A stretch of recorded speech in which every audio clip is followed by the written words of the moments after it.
우리가 5가지 제사에 대해서 또 에베소서에 있는 말씀을 통해서 우리 오늘 한 주간 이렇게 올해 한 해 동안 이렇게 이야기를 나누고 있었는데요. 여러분들 꼭 그동안 했었던 말씀들의 내용들을 잘 기억하시고 계시면 참 좋을 것 같습니다. 전부 다 태워드리는 번제가 있고요. 그리고 곡식을 위주로 드리는 소제가 있습니다. 그리고 자신의 죄를 깨끗하고 정결하게 씻는 의미에서의 속죄제, 다른 말로는 정결제가 있습니다. 그리고 자신의 이 모든 죄악들을 갚는다라는 의미를 가지고 있는 속건제가 있고, 이 속건제는 또 다른 말로 배상한다라는 의미를 가지고 있는 배상제라고도 부릅니다. 그리고 함께 음식을 나누고 먹고 마시는 화목제라는 제사, 이렇게 해서 5가지의 제사가 있습니다. 이 5가지의 제사가 우리가 드리는 이 예배 가운데에, 그리고 우리가 하고 있는 모든 신앙생활 가운데에 각각 의미를 가지고 있다는 것을 우리가 알고 신앙생활을 하시면 아마 여러분들의 신앙생활에도 아니면 예배 가운데에도 큰 의미가 있을 것이다 라고 제가 이렇게 말씀을 드렸죠. 그러면서 제가 지난주에 들었던 예가 뭐였냐면은, 축구 경기를 한다고 치면 그냥 몇 대 몇으로 끝났습니다로 끝나는 것이 아니라 그 내용이 어떻게 골을 먹었고, 근데 그 골을 먹었는데 역전골을 넣고 뭐 이렇게 해서 결국에는 이겨냈다라는 이런 스토리가 담겨 있으면 훨씬 더 우리가 그 경기를 보면서 와, 참 아름답다, 멋있는 경기였다라고 이렇게 우리가 이야기를 하고 있지 않습니까? 그런 것처럼 우리가 드리는 예배도 그냥 하나님께서 영광 받으시면 됐지라는 것으로 끝나는 것이 아니라, 주일 한 주 예배 드렸어로 끝나는 것이 아니라, 그 예배 가운데에 우리가 살아가는 삶의 한 구석 한 구석에 있는 모든 이야기들을 하나님의 말씀과 연결 짓는다면 우리의 신앙생활이 조금 더 풍성해질 수 있다, 이런 의미를 가지고 있는 겁니다. 제사를 보면 굳이 설명을 2번씩 합니다. 왜냐하면은 한 가지는 봉헌자의 입장에서 설명을 하는 것이고, 그리고 그 다음에는 제사장의 입장에서 하나님께서 설명을 해주십니다. 봉헌자가 예배를 대해야 되는 태도에 대해서 1장부터 5장까지 이렇게 이야기를 하고 있고, 또 5장 후반부부터 7장까지는 이제 제사장의 입장에서 제사장이 어떻게 이 예배를 집례해야 하는가에 대한 내용들을 다루고 있습니다.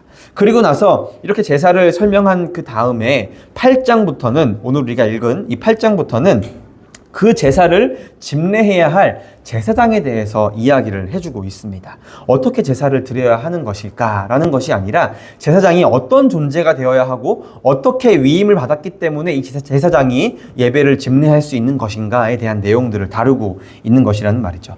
그래서 8장과 9장에서 이런 내용들을 다룰 텐데, 특별히 8장에서는 9일 동안 일어나는 그 일 중에서, 위임식 중에서 7일 동안 일어나는 일들을 바로 이 내용들 가운데, 8일 동안 있는 날 중에서 7일 동안 있는 이 내용들을 이 8장에 있는 말씀 가운데에서 이야기를 합니다. 그래서 7일 동안 있었던 일들에 대해서 오늘 다루어 보고자 하고 있습니다. 여러분들 요새 기도하고 계시나요? 네. 요즘 금요교대를 잠깐 쉬었더니 여러분들 기도를 하고 계시나, 이런 생각을 제가 해보게 됐습니다. 여러분들 신앙생활 하면서 기도하는 것이 다른 많은 이제 부연 설명들이 있겠지만, 기도가 여러분들의 신앙생활에서 가장 중요하다, 실천적인 부분에서 가장 중요하다고 이야기를 할 수가 있겠습니다. 기도하지 않는다면 다시 한번 내가 바른 신앙생활을 하고 있는가 돌아보아야 할 정도로 기도라는 것이 굉장히 중요합니다. 그래서 여러분들이 삶 속에서, 그리고 식전 기도 뭐 이런 것들 있잖아요. 뭐 밥 먹기 전에 기도한다든지, 아니면 자기 전에, 아니면 일어나서 오늘 하루를 주님께 올려드리며 기도하는 이런 것들. 그러니까 이런 것들이 단연 율법적인 그 어떤 고착화된 어떤 행위나 습관으로 남아서는 안 되겠지만, 우리가 정말 하나님께 우리의 삶을 돌아보며, 아니면 하나님께 우리의 삶을 드리면서 하는 기도는 정말 중요합니다.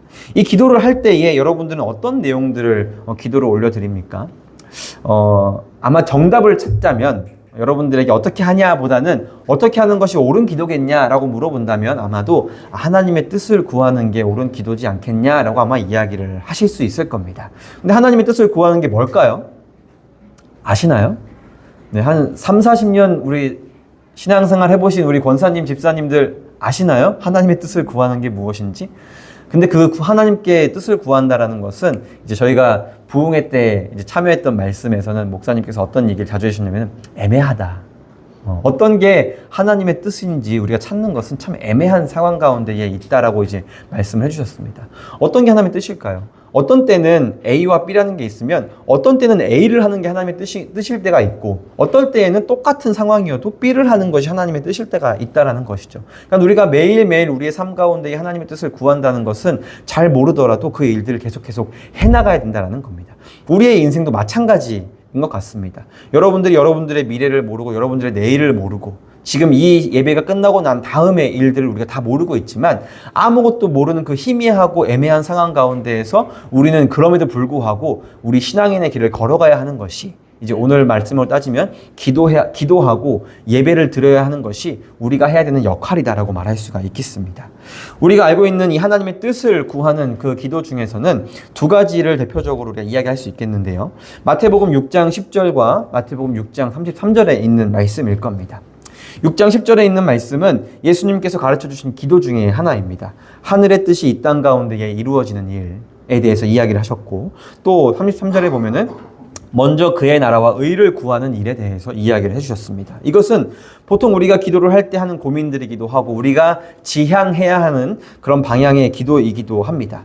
그러나 우리가 기도를 할 때마다 우리는 이렇게 하나님의 뜻을 구하는 기도를 할까요? 못할까요? 저도 잘 못합니다. 항상 기도를 할 때마다 염려로 바뀌고 항상 기도를 할 때마다 걱정으로 바뀌는 것이 제가 하는 기도인 것 같습니다. 그래서 어떻게 하면 하나님의 뜻을 잘 구할 수 있을까 이런 고민들을 매번 하게 되죠. 6장 10절에 있는 말씀을 보면요. 예수님께서 기도를 가르쳐 주실 때 어떻게 너네가 기도하면 돼? 라는 방법을 가르쳐 주실 때 이 이야기를 한 겁니다.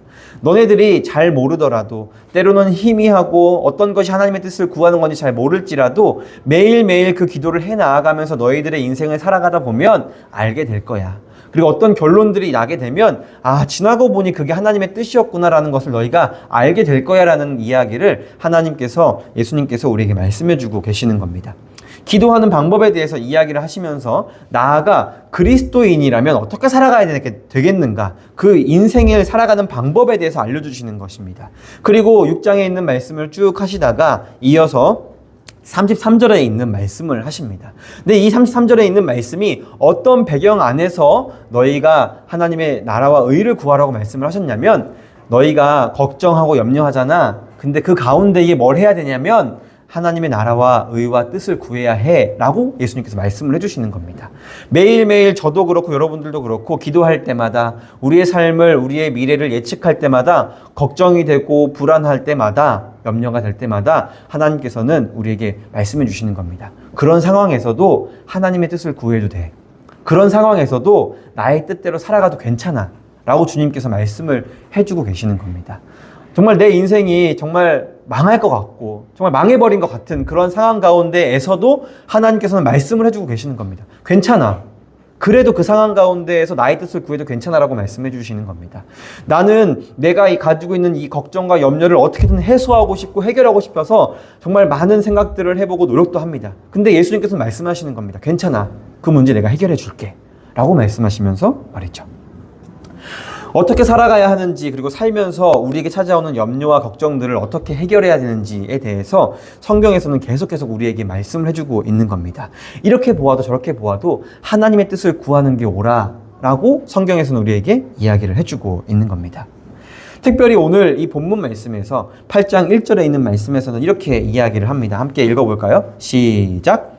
여호와께서 모세에게 말씀하여 이르시되 오랫동안 하나님과 단절되었던 이스라엘 백성들에게 하나님께서는 지금 이 말씀을 통해서 뭐라고 말씀하시는 거냐면 내가 400년간 너희가 노예로 살아왔고 그리고 너희들이 다 나를 잊어버렸을지도 모르고 아니면 내가 너희를 잊어버렸다고 생각할지도 모르는 그런 상황 가운데에서 어떻게 내가 너희와 소통할 거냐면 모세를 통해서 이야기할 거야 라고 지금 하나님께서 말씀해 주시고 계시는 겁니다.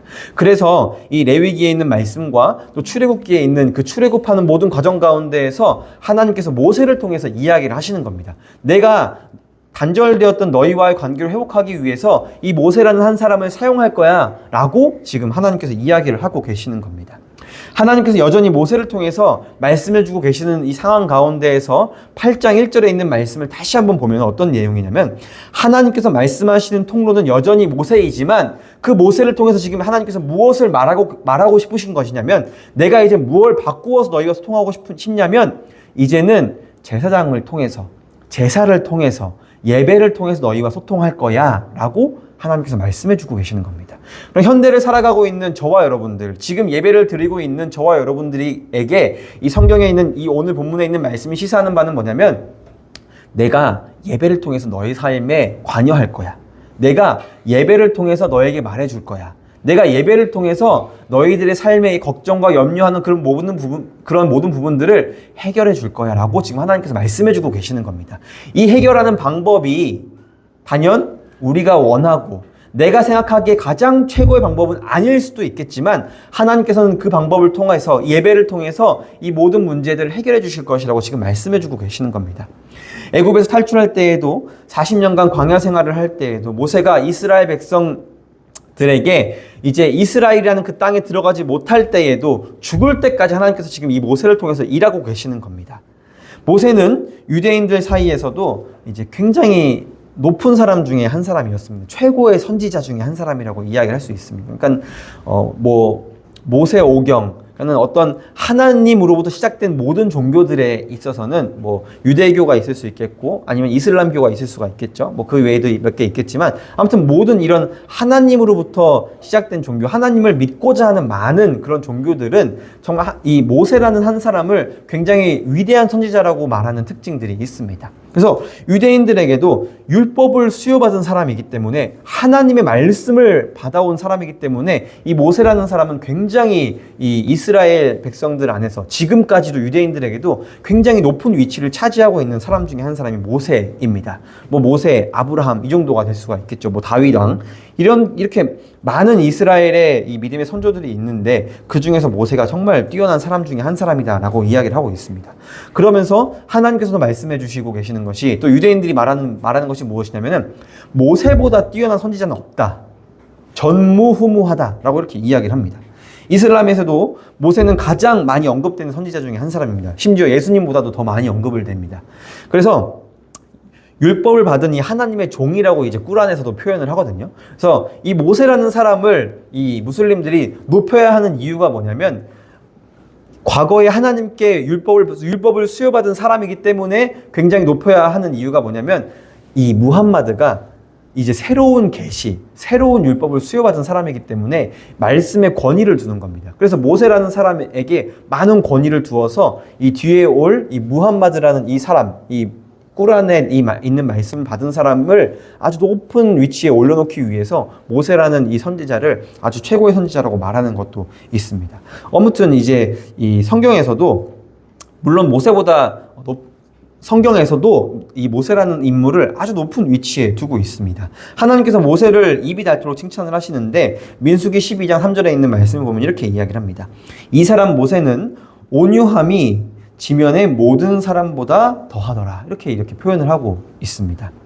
또 다른 하나님이 아니라 하나님께서 또 다른 이제 이 모세에 대한 표현을 할 때 어떻게 표현을 하시냐면은, 하나님께서 이렇게 말씀을 하십니다. 내가 선지자들 중에서 환상이나 꿈으로 말하기도 한다. 근데 모세랑은 내가 대면해서 이야기한다. 이렇게 말씀을 하고 계시는 겁니다. 명백히 대화하시고 하나님의 형상을 본다라고까지 모세에 대해서 이야기를 하고 있습니다. 근데 그 이유가 무엇이냐면은, 이 민수기 12장에 있는 말씀 3절에 이어서 쭉쭉쭉쭉 보다가 7절에 있는 말씀을 보면 이렇게 말씀을 하십니다. 내 종 모세와는 그렇지 아니하니. 그러니까 그렇지 아니한다는 말이 방금 이야기했던 것처럼 환상과 꿈 정도로 내가 모세랑 대화하고 말하는 게 아니라, 이 모세는 그렇지 않다, 나랑 대면한다, 이 이야기를 하면서, 왜냐하면 그는 내 온 집에 충성함이라 라고 이렇게 이야기합니다. 그러니까 온유함이라는 말과 충성이라는 말을 함께 모세라는 사람을 표현하는 수식어로 사용한다라는 것이죠. 이처럼 모세라는 사람은 한마디로 표현하자면 온유한 사람이다 라고 표현할 수 있는 겁니다. 그럼 온유한 게 도대체 무엇일까 라고 이야기한다면, 충성하는 사람이다. 하나님께 충성하는 사람, 하나님께 충성하는 것, 하나님께 모든 포커스를 맞추는 사람, 하나님께 자신의 인생의 모든 것을 맡겨드리는 사람, 그것이 바로 온유한 사람이다라고 성경은 이야기를 하고 있는 겁니다. 이처럼 모세라는 사람을 온유함이라고 표현하고 있고, 민수기 12장에서는 같은 맥락 안에서 그 온유한 사람이라고 불릴 수 있는 이유는 충성하기 때문이다 라고 이렇게 이야기를 하고 있습니다. 즉 온유함이란 자신의 권리를 주장하지 않고 하나님의 말씀을 중심적으로 살아가는 사람, 하나님께서 내 인생 전체 가운데에 일하시도록 기다리는 태도를 바로 온유한 사람이다라고 이야기를 하고 있는 겁니다. 저와 여러분들은 이런 온유함을 닮아야 합니다. 모세뿐만이 아니라 온유하신 예수 그리스도를 닮아 살아가는 것이 바로 저와 여러분들의 이 그리스도인으로서의 인생이어야 한다는 겁니다. 많은 이들이 모세를 주목했습니다. 출애굽, 율법을 수여받은 사람, 이런 사람으로 주목했지만 하나님께서는 그 어떤 것보다도 모세를 주목해야 되는 이유에 대해서 모세는 온유한 사람이기 때문이다 라고 말씀을 해주고 계시는 겁니다. 그래서 온유함이라는 것이 우리의 신앙생활에서 얼마나 중요한지에 대해서 알 수가 있습니다. 그러므로 성경은 자신을 낮추고 지극히 높으신 하나님을 의지하는 것, 곧 온유함이 우리의 신앙에 얼마나 중요한 것인지에 대해서 이야기를 해주고 있는 겁니다.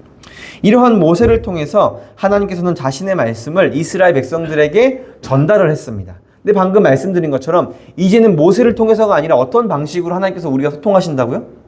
제사장을 통해서, 왕 같은 제사장이 된 저와 여러분들을 통해서 이 예배 가운데에서 하나님께서 말씀하시겠다라고 지금 이야기를 하고 계시는 겁니다.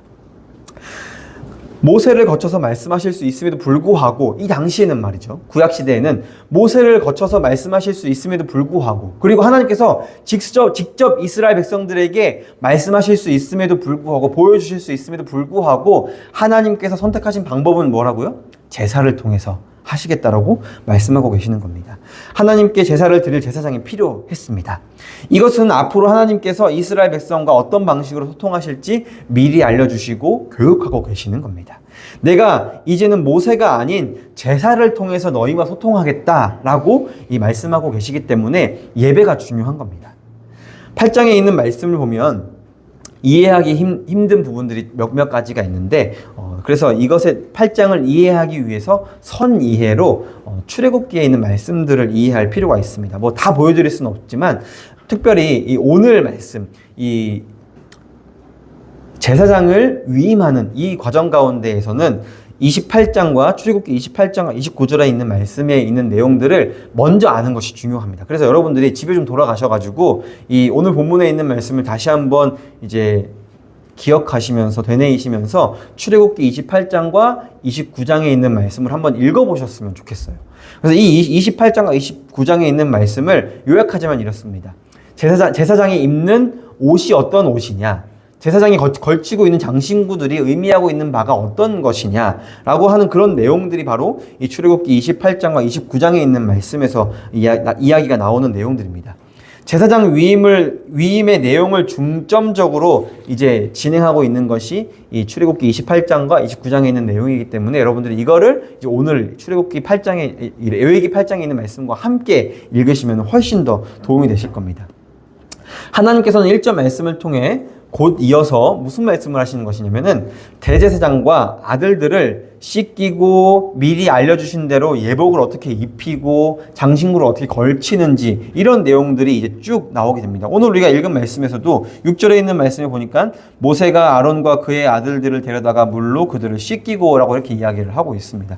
그냥 어린 아이들이 더러워져가지고 대신 씻겨주고 이런 의미가 아니라 정결하게 하는 의미를 가지고 있는 것입니다. 제가 이 속죄제에 대한 그 제사에 대한 내용들을 여러분들께 말씀을 드리면서 제사장들도 자기 스스로를 속죄한 다음에야 제사를 드릴 수 있다 이렇게 말씀을 드렸거든요. 이런 것처럼 이스라엘 백성들을 대표해서 제사를 드리는 제사장들도 하나님께 자신의 모든 죄악들을 용서받아야지만 하나님께 이스라엘 백성들을 대표해서 예배를 집례할 수가 있는 겁니다.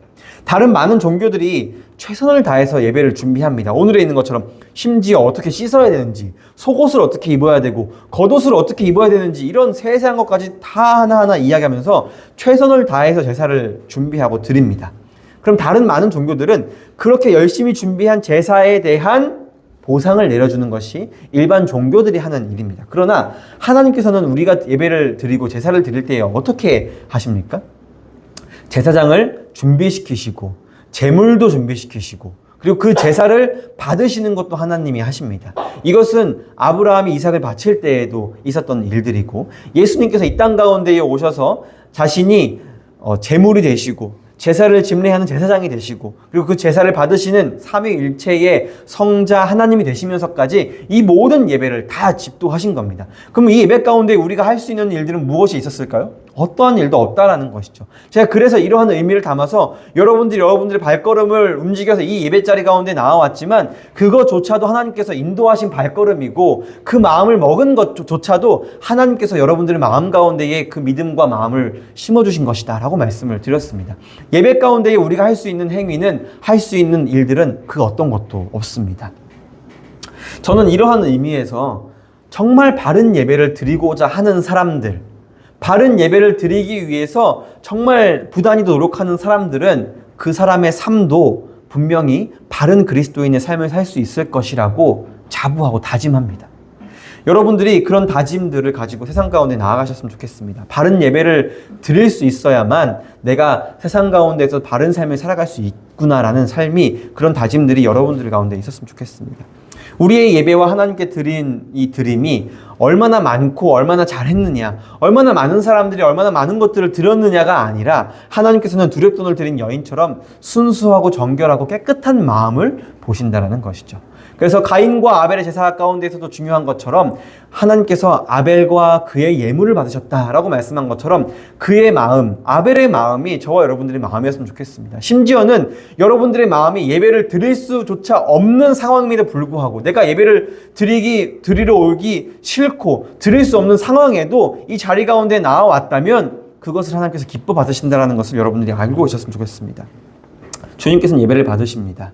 우리 따위가, 너무 죄송합니다, 감히 저 따위가 예배를 집례할 수도 없고 함께 우리가 예배를 드릴 수도 없는 것이 우리의 존재입니다. 그래서 우리 그리스도인들은 먼저 스스로가 얼마나 죄인인지를 깨달아야 합니다. 나는 예배를 드릴 수조차 없는, 자격조차 없는 사람이라는 것을 알아야 합니다.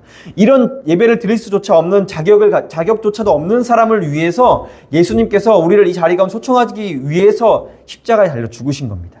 그래서 예수님께서 우리 이 자리 가운데 부르신 것이 소중한 겁니다. 우리가 드리는 예배는 일주일에 한 번 마음의 짐을 덜기 위해서 드리는 예배가 우리가 드리는 예배가 아닙니다. 주님께서 다 하시니까 뭐 우리가 뭐 별거 있겠어? 그러면서 많은 과거에 사용했었던 그런 잘못된 단어들, 나 예배 보러 간다 라는 그런 잘못된 단어들이 아니라, 정말 내가 온 마음과 정성을 다해서 예배를 드리러 간다, 하나님께 내가 예배를 드리러 간다라는 그런 마음들이 우리 마음 가운데 있어야 한다라는 것이죠. 그냥 내 마음에 드는 예배를 드리고 예배를 찾고 내가 마음에 드는 말씀을 듣기 위해서 예배자리 가운데 나오는 것이 아니라, 하나님께서 다 해주셨기 때문에 그냥 가벼운 마음으로 오는 것이 아니라, 여전히 이 죄인된 마음을 하나님께 어떻게 고백하면 좋을까, 어떻게 회개하고 어떻게 회개에 합당한 열매를 살 수 있을까라는 그런 무거운 마음을 가지고, 무겁지만 자유로운 마음을 가지고 우리가 이 예배자리 가운데 나와야 한다라는 것이죠. 이런 사람들에게는 다윗과 같은 마음을 가질 수 있습니다. 모세와 같은 마음을 가질 수 있고, 이스라엘 백성들 가운데에서 하나님의 말씀을 온전히 따르고자 했던 그런 믿음의 선조들의 마음을 가질 수가 있습니다. 다윗이 어떤 말을 했습니까? 나는 백향목궁에 거하거늘 하나님의 궤는 저 천막에 있도다 라고 이렇게 이야기를 합니다. 이 다윗이 이야기했던 것이 무엇입니까? 하나님을 위해서 제가 많은 것들을 그냥 비싸고 좋은 것을 드릴게요 라는 그런 마음이 지금 다윗이 고백하고 있는 마음입니까? 하나님께서 정말 제가 하나님 너무너무 사랑하는데 하나님께 어떻게 이 마음을 표현해야 될지 모르겠습니다. 근데 제 눈에 보이는 거는 저는 화려한 곳에 있지만 하나님께서는 저렇게 초라한 곳에 계시다라는 것이 제 눈에 보입니다. 그것을 제가 채우겠습니다 라는 마음이 다윗의 마음이었습니다. 내가 먹고 누리고 사치를 부리고 있는데 하나님께는 내가 드리는 것이 아무것도 없다라는 이러한 마음이 다윗의 마음 가운데 있었습니다. 이것은 다윗에게는 그러한 것으로 표현이 됐지만 여러분들 각각에게는, 그리고 저에게는 어떻게 표현될지는 저도 잘 모릅니다. 그러나 우리가 하나님께 하나님의 나라와 의와 뜻을 구하다 보면 하나님께 내가 무엇을 드릴 수 있지? 하나님께서 무엇을 원하시지? 이렇게 우리의 신앙의 초점이 바뀌게 된다는 것이죠. 우리는 매 예배를 통해서 이런 제사의 의미들을 기억할 수 있어야 합니다. 또한 왕같은 제사장으로 우리를 이 자리 가운데 불러주셨기 때문에 이 위임식을 보면서도 그냥 허투루 볼 수가 없는 겁니다. 왜 제사장들을 이런 식으로 하나님께서 삼으셨지? 제가 다음에도 더 자세하게 말씀을 드리겠지만, 하나님께서 제사장들을 이런 번거롭고 불편한 과정들을 통해서 이렇게 제사장을 세우신 것처럼 저와 여러분들이 이 자리 가운데 모일 수 있었던 것도, 저와 여러분들이 구원받을 수 있었던 그런 모든 과정들도 하나님 말씀 한 번이면 다 해결될 수 있는 것이지만, 하나님께서는 굳이 불편하고 어려운 방법으로, 심지어 이 땅 가운데 자신의 아들을 내어주시고 십자가에 달려 죽으시면서까지 이 땅 가운데에 우리의 모든 죄인들의 죄를 용서하시기 위해서 오신 겁니다. 이런 불편한 이유들을 감수할 필요가 있었다라는 것이죠.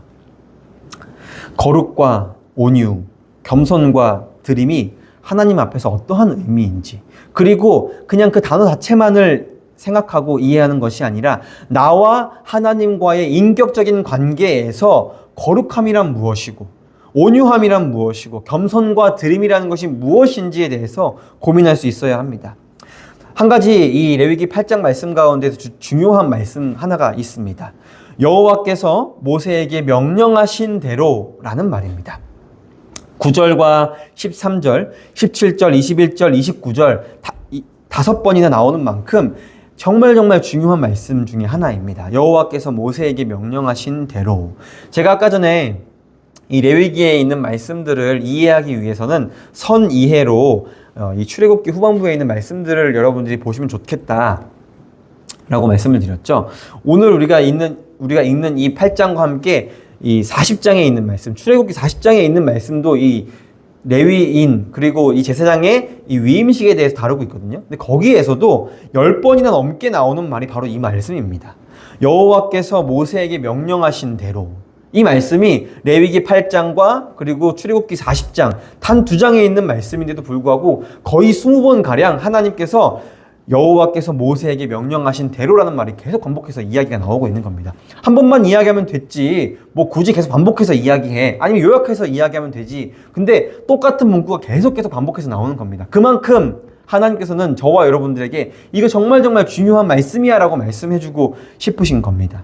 1차원적으로 단순하게 그냥 목사가 어떻게 돼야 되고 교회가 어떻게 만들어져야 되고 라는 그런 교훈을 하고자 이런 말씀이 나온 것이 아니라는 겁니다. 제사장인 저와 여러분 모두가 주님의 말씀대로 살아가는 그런 온유한 사람이 되어야 한다고 지금 성경은 이야기하고 있는 겁니다. 교회 또한 어떠해야 한다고 말하는 것입니까? 하나님께서 명령하신 일을 해야 한다라고 이야기를 하고 있는 겁니다. 이것을 위해 온 백성이 함께 한 마음과 한 뜻을 품어서 그렇게 살아가야 된다. 그렇게 교회를 함께 모여야 한다. 그렇게 예배를 드려야 한다라고 말하고 있는 겁니다. 큰 범주에서 출애굽기와 레위기는 2가지의 주제로 이야기할 수가 있습니다. 제사 그리고 예배 2가지입니다. 이것에 대해서 쓰여진 책들입니다. 출애굽기를 통해서 하나님께서는 하나님의 그 제사를, 하나님께 예배드릴 그 예배를 드릴 백성들을 모으시는 일들을 보여주는 게 출애굽기에 있는 말씀입니다. 그리고 나서 이스라엘이 드릴 이 제사를 위해서 성막과 제사장과 정결함과 복장과 이런 내용들을 설명해 주는 것이 출애굽기에 있는 내용입니다. 그리고 레위기는 이 모든 일들을 거룩함 가운데에 어떻게 하면 정말 더더욱 거룩함 가운데에 할 수 있을지 이야기하는 것이 레위기에 있는 말씀입니다. 그래서 출애굽기와 레위기는 그냥 단순히 정말 출애굽기에 있는 내용들, 여러분들 출애굽기 설명해 보세요라고 이야기를 하면 어떤 내용들을 주로 설명하죠? 애굽에서부터 탈출한 내용들을 주로 설명을 합니다. 근데 사실은 하나님께서 그 1장부터 19장까지 그 출애굽, 탈출하는 그 내용에 집중하시는 것이 아니라 그렇게 노예였던 자들을 끄집어 나와서 20장부터 40장에 있는 말씀까지, 그리고 나아가서 레위기에 있는 그 29장, 27장에 있는 말씀까지 하나님께서 지금 이걸 얘기하고 싶으신 겁니다. 내가 사실은 그냥 그 스펙타클한 아주 멋있는 이야기에 그 이집트의 왕자의 그런 내용들을 너희들에게 심어주고 싶은 것이 아니라 그 백성들을 데리고 어떻게 하면 거룩한 예배를 드릴 수 있을지에 대해 내가 지금 그거 설명하고 싶어 라고 지금 하나님께서 출애굽기와 레위기에 있는 말씀 가운데 말씀해주고 계시는 내용입니다. 이것이 출애굽기와 레위기에서 예배자가 어떻게 예배를 드려야 하는가에 대해서 알려주고 있는 내용입니다. 자주 사람들은 오해하는 것 같습니다. 간혹 좀 더 나은 인간성과 그리고 거룩함, 이 2가지를 동일한 선상에 두는 것 같습니다. 좀 더 나은 사람이라는 것이 거룩하다라는 말과 동일선상에 놓는 경우들도 종종 있다라는 것이죠. 그러나 이 둘은 동일하게 둘 수 있는 것이 아닙니다. 좀 더 나은 사람이 되었다라는 것은 우리가 거룩한 그리스도인 되었다라는 것에 어떤 한 가지의 일부분의 결과는 될 수가 있을 겁니다. 그러나 반대로 내가 좋은 사람이라는 것, 내가 도덕적이고 윤리적인 사람이라는 것이 곧 거룩한 사람이다라고 말할 수는 없다라는 것이죠. 믿음이 좋은 사람, 예수님과 정말 그분의 말씀을 믿고 따르고 정말 사랑하는 사람이 정말 도덕적이고 윤리적인 사람이 될 수는 있다고 말할 수는 있겠지만, 그런 삶의 결과로서 보여줄 수 있겠지만 그 반대는 아니라는 것이죠. 높은 차원의 삶이란 무엇입니까? 도덕적이고 윤리적인 것, 그것 위에 서 있어야 하는 겁니다. 세상 사람들도 도덕적이고 윤리적인 일들을 해 나아갑니다. 그러나 그 사람들이 거룩하지는 않다라는 것이죠. 우리는 반대로 생각을 해야 됩니다. 우리는 거룩한 사람들입니다. 그렇기 때문에 도덕적이고 윤리적인 사람이 되어야 하는 것이고 될 수 있는 겁니다. 반대로 생각해서는 절대 안 된다는 것이죠. 내가 법을 잘 지키고 도덕적인 삶을 산다고 해서 내가 바른 그리스도인이라고 착각해서는 안 됩니다. 먼저는 우리가 가장 먼저 돌아보아야 하는 것은 나는 과연 거룩한 그 예수님을 따라 살아가는 그리스도인이 맞나? 이것을 먼저 우리가 살펴보아야 한다는 것이죠. 그것을 위해서 제사가 있는 것이고, 그것을 위해서 제사장 위임을 하는 것이고, 그것을 위해서 많은 제사의 이 세부의 내용들이 성경 가운데 설명되어진 이유입니다. 거룩함이란 다른 말로, 조금 더 쉬운 말로 여러분들에게 적용해 드리자면, 거룩함은 곧 구별됨입니다. 구별됨. 내가 세상 사람들과 어떻게 구별되었는가? 내가 세상 사람들과 어떻게 거룩함이라는 관점에 있어서 어떻게 다른가? 이것을 이야기하는 것이 바로 거룩함입니다. 이것이야말로 신앙인들이 가지고 있는 특징입니다. 그리고 정체성입니다. 거룩함, 구별됨. 여러분들이 예배자로 있는다는 것은 바로 이것입니다. 하나님께서 예배를 통해 우리와 소통하시겠다라고 말씀하시는 것은 어떤 것을 통해서 소통하는 것이고, 어떤 것을 기반으로 두고 소통하고 싶으신 것이냐면 거룩함, 구별됨이라는 것을 여러분들에게, 저에게 알려주고 싶으신 겁니다. 이게 바로 그리스도인들과 세상 사람들이 구별되는 그 구별점이야. 이게 바로 바른 그리스도인과 바르지 못한 그리스도인, 이게 바로 믿음이 있는 그리스도인과 믿음이 없는 그리스도인들의 차이야. 우리가 때때로 믿음이 좋은 사람들을 주로 예로 들 때에 교회 안에서 봉사를 많이 하고 헌금을 하고 이 주일 예배에 빠지지 않고 어떤 겉으로 보여지는 모습을 우리가 믿음의 척도로 삼는 경우들이 종종 있습니다. 인간이기 때문에 그럴 수밖에 없는 상황들도 많이 있습니다. 그러나 하나님께서는 저와 여러분들에게 내가 믿음이 좋은 사람, 바른 그리스도인으로 보는 기준은 바로 거룩함이야, 구별됨이야 라고 하나님께서는 말씀해주고 계시는 겁니다. 그러므로 여러분들은 어떻게 하면 그 예수 그리스도의 거룩함을 닮아갈 수 있을까, 그것을 고민해야 하는 겁니다. 그리고 그 구별됨이라는 것을 장착한 상태로 세상과 교회에서, 나와 하나님 것에서, 그리고 어떻게 하면은 세상 가운데서 이것을 구별할 수 있을지, 그것을 판단하고 그것을 생각해야 되는 것이 바로 구별됨, 거룩함이 가지고 있는 의미입니다. 사람들이 이것을 잘 몰라서 말씀을 통해서, 성경의 많은 부분들을 통해서 하나님께서 계속 반복적으로 가르치시는 겁니다. 많은 내용들을 통해서, 다양한 많은 다른 부분들을 통해서 어떤 것이 구별된 것인가 라고 설명을 하시는 겁니다. 하나님께서는 이스라엘 백성에게, 제사장에게, 그리고 저와 여러분에게 예배를 통해, 기도를 통해 그리스도인들의 정체성을 요구하고 계시는 겁니다. 그 그리스도인들의 정체성, 구별됨이라는 정체성을 요구하고 계시는 겁니다. 그것을 통해서 구별됨의 기준을 삼아서 너희들의 인생을 살아가야 한다라고 이야기를 해주십니다. 예배와 기도를 통해서, 그리고 그렇게 살아온 모세를 두고 하나님께서는 그래서 너는 온유한 자야 라고 말씀해주고 계시는 겁니다. 나 말고는 다른 곳에 볼 수 없는 자야. 오직 나에게만 모든 신경과 모든 관점이 집중되어 있는 사람이 바로 너야 라고 하나님께서는 모세에게 온유라고 표현한 겁니다. 사람들에게는 이 온유한 사람으로 살아가면서 원망을 살 수도 있습니다. 때로는 자기 스스로가 답답함에 못 이겨서 이렇게까지 살아야 돼? 라고 하면서 죄에 못 이겨, 죄에 짓눌려, 율법에 짓눌려 살아갈 때도 있을 겁니다. 그러나 하나님께서는 그런 사람들을 건져내십니다. 바른 길로 반드시 이끌어 가십니다. 거룩함을 위해서 고군분투하는 사람, 거룩함 때문에 때로는 율법적으로 변할 때도 있고, 때로는 누군가를 정죄하는 것처럼 내가 연약한 믿음을 가지고 살아갈 때도 있겠지만, 하나님께서는 반드시 그 사람을 옳은 길로 인도해 가실 겁니다. 거룩함을 중심으로 생각하고 있는 사람이라면 말이죠. 품는교회 성도 여러분, 품는교회의 정체성, 품는교회의 구별됨, 우리의 신앙의 그 거룩함, 우리의 신앙의 구별됨이 바로 하나님께서 저와 여러분들에게 요구하시는 바라는 것을 믿고 깨달으셨으면 좋겠습니다.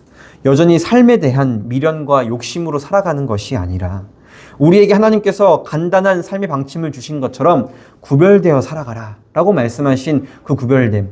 하지만 그 구별됨 안에 얼마나 복잡하고 애매하고 힘든 많은 삶의 경험들이 있겠습니까? 저는 그것을 다 알지는 못하겠지만 또 앞으로 어떤 일들이 여러분들의 삶에 저에게 또 이 교회에 찾아올지는 아무것도 모르겠지만 그럼에도 불구하고 우리가 붙잡고 나아가야 되는 것은 바로 구별됨이라는 겁니다. 세상과 하나님을 구별할 수 있는 사람, 그리고 나와 하나님의 것을 구별할 수 있는 사람, 그리고 사실은 이 모든 것들이 다 하나님의 것이라고 고백할 수 있는 사람, 그런 사람이 저와 여러분이 되었으면 좋겠습니다. 함께 기도하겠습니다.